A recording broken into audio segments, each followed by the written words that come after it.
Hello friends and welcome to KindMaster Study. We are doing our English grammar, so let's start. चलिए definition देखते हैं. Future indefinite tense is use to indicate an action. इससे एक ऐसे action के बारे में पता चलता है दैट विल ऑकर और हैपन इन द फ्यूचर, जो कि फ्यूचर में होगा. ऑकर और हैपन का मतलब क्या हुआ? जो फ्यूचर में होगा. तो ऐसा एक्शन जो भविष्य में होगा वही तो है इंडेफिनिट फ्यूचर टेंस. चलिए एग्जांपल्स देखते हैं. I shall go to the market. मैं मार्केट जाऊंगा. क्या हुआ? मार्केट जाने का काम कब होगा? फ्यूचर में होगा. तो ये हो गया इनडेफिनिट फ्यूचर टेंस, क्योंकि कब जाना है मार्केट वो नहीं पता कि 2 बजे जाऊंगा, 4 बजे जाऊंगा, मंडे को जाऊंगा, कुछ नहीं पता. बस ये पता है मार्केट जाऊंगा.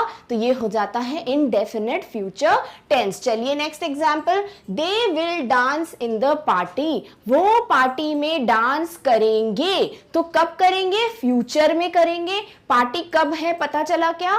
नहीं, पर वो पार्टी में डांस करेंगे. ये हो गया हमारा future tense. Next, he will sleep early. वो जल्दी सो जाएगा. तो फ्यूचर में सोएगा और जल्दी सो जाएगा, पर कितने बजे सोएगा ये पता है? नहीं पता. तो ये हुआ इंडेफिनिट. पर जो काम है स्लीप करने का, सोने का, वो कब होगा?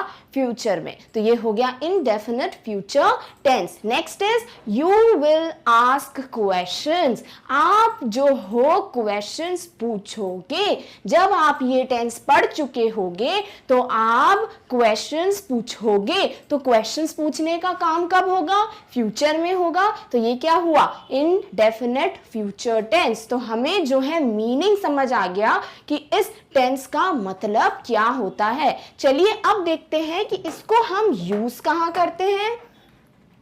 तो सिंपल फ्यूचर या फ्यूचर इंडेफिनिट टेंस को कुछ कंडीशंस में यूज किया जाता है. पहली कंडीशन है to predict a future event. Predict का मतलब जब हम किसी चीज का अनुमान लगाते हैं कि ऐसा ऐसा होगा. जैसे हम क्या बोलते हैं कि कुछ ऐसे लोग होते हैं जिनको फ्यूचर दिखता है. वो क्या करते हैं? फ्यूचर का प्रिडिक्शन करते हैं कि आने वाले कल में क्या होगा. वो होता है प्रिडिक्ट करना.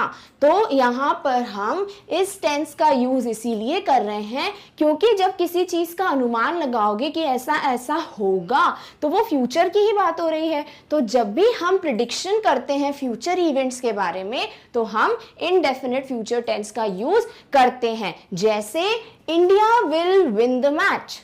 जब मैच स्टार्ट हो रहा है तो आप लोग क्या करते हो? 2 लोग हैं आपकी फैमिली में. आपके एक ब्रदर ने बोला भैया इंडिया ही जीतेगी और दूसरे ब्रदर ने बोला नहीं नहीं नहीं नहीं ऑस्ट्रेलिया जीतेगी. तो क्या हुआ? ये फ्यूचर में अनुमान लगा रहे हैं हम कि आने वाले कल में क्या होगा. तो India will win the match यानी इंडिया मैच जीतेगी. ये क्या है? ये है एक फ्यूचर का प्रेडिक्शन. तो यहां हम इनडेफिनिट फ्यूचर टेंस का यूज करते हैं. दूसरा sentence, I will become a doctor. मैं एक डॉक्टर बनूंगी. तो हमने क्या किया? अपने फ्यूचर का, अपने करियर का प्रिडिक्शन किया कि जब मैं बड़ी हो जाऊंगी तो मैं डॉक्टर बनूंगी. तो ये क्या हुआ? ये एक प्रिडिक्शन हुआ. इसीलिए यहां भी हम इनडेफिनिट फ्यूचर टेंस का यूज करते हैं. नेक्स्ट स्टेटमेंट क्या है? It will rain heavily. बहुत तेज बारिश होगी.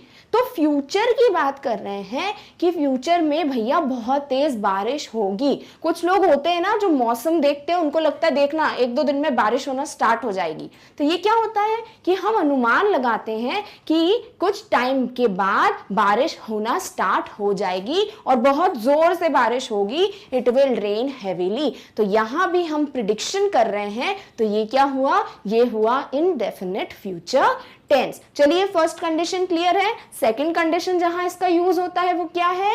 To express a spontaneous decision. अब इसका मतलब क्या हुआ? स्पॉन्टेनियस का मतलब होता है एकदम से. जैसे आपके घर में एकदम से फोन की घंटी बजी तो आपने बोला मैं फोन उठाऊंगा. तो ये क्या हुआ, आपने एकदम से डिसीजन लिया कि फोन जो है मैं उठाऊंगा। तो फोन उठाने का काम तो होगा फ्यूचर में, पर क्योंकि आपने एकदम से इस चीज का डिसीजन लिया तो ये क्या हुआ, ये हुआ स्पॉन्टेनियस, यानी एकदम से। और क्या था ये डिसीजन, इसीलिए स्पॉन्टेनियस डिसीजन। जैसे आपके यहाँ पे फोन उठाने का डिसीजन ऐसा तो नहीं है 2 दिन पहले आपने बोला था कि फोन की घंटी बजेगी, फोन मैं उठाऊंगा। आपने उसी वक्त डिसाइड किया कि आप रुक जाइए, मैं फोन उठाने वाला हूं। तो ये क्या हो गया, एक स्पॉन्टेनियस डिसीजन। तो पहला स्टेटमेंट क्या है, आई विल ड्राइव टुडे। जैसे ही आप कार के पास गए, आपने बोला आज मैं ड्राइव करूंगा। तो ये क्या हुआ, स्पॉन्टेनियस डिसीजन हुआ। पहले से आपने डिसाइड नहीं किया था, उसी वक्त डिसाइड किया। तो ये फ्यूचर कैसे हुआ, क्योंकि जो एक्शन होने वाला है, जो डिसीजन आपने लिया है, वो होगा तो फ्यूचर में ही। आप जब बोल रहे हो मैं ड्राइव करूंगा, तो क्या आप कर चुके ड्राइव? नहीं। क्या आप कर रहे हो? नहीं, आप करोगे। तो ये क्या हो गया, फ्यूचर टेंस हो गया। और कितना ड्राइव करके जाओगे, कितना किलोमीटर्स ड्राइव करोगे, कोई बात नहीं हो रही, तो इसीलिए indefinite future tense. Next, I will answer the call. जो अभी बात हुई, जैसे ही फोन की घंटी बजी, आपने बोला भाई ये फोन का जवाब तो मैं ही दूंगा, I will answer the call. Next, I will go to bed now. आप बैठे हो, आपके घर में बहुत सारे मेहमान आए हैं, गेस्ट आए हैं, और आपने एकदम से बोला उठ के कि मैं सोने जा रहा हूं। तो क्या हुआ, एक स्पॉन्टेनियस डिसीजन हुआ, एकदम से आपने ये डिसीजन लिया। तो ये हुआ आपका स्पॉन्टेनियस डिसीजन का एग्जाम्पल। और जो सोने का काम है वो आप फ्यूचर में ही करोगे, आने वाले समय में करोगे, इसीलिए ये क्या हुआ, ये हुआ इनडेफिनिट फ्यूचर टेंस का एग्जाम्पल। चलिए और देखते हैं।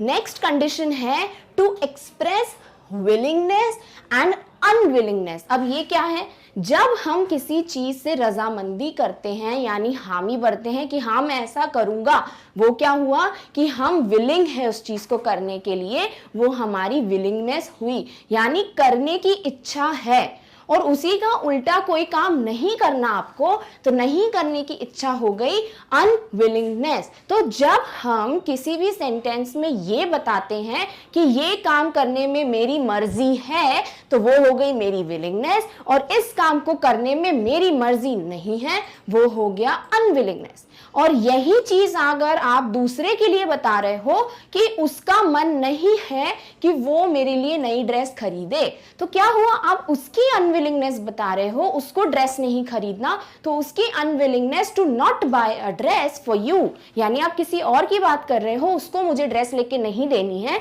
तो भी आप क्या कर रहे हो, एक विलिंगनेस या अनविलिंगनेस की बात कर रहे हो। तो ये भी क्या है, आपका इनडेफिनिट फ्यूचर टेंस है, यानी आने वाले कल में उसकी क्या करने की मर्जी है और क्या नहीं करने की मर्जी है, वो आप बता रहे हो, इसीलिए ये क्या हुआ, इनडेफिनिट फ्यूचर टेंस। चलिए एग्जांपल्स देखते हैं। आई विल हेल्प यू, मैं तुम्हारी मदद करूंगा, यानी मेरी मर्जी है, मैं ये मेरी विलिंगनेस है कि मैं तुम्हारी मदद करूंगा। तो मदद कब होगी, आने वाले समय में। क्या हुआ, फ्यूचर। और क्या पता चल रहा है, मेरी मर्जी पता चल रही है, मेरी विलिंगनेस पता चल रही है। तो ये क्या हुआ, ये हो गया इस कंडीशन का sentence, I will help you. चलिए नेक्स्ट देखते हैं। ही विल नॉट डू इट।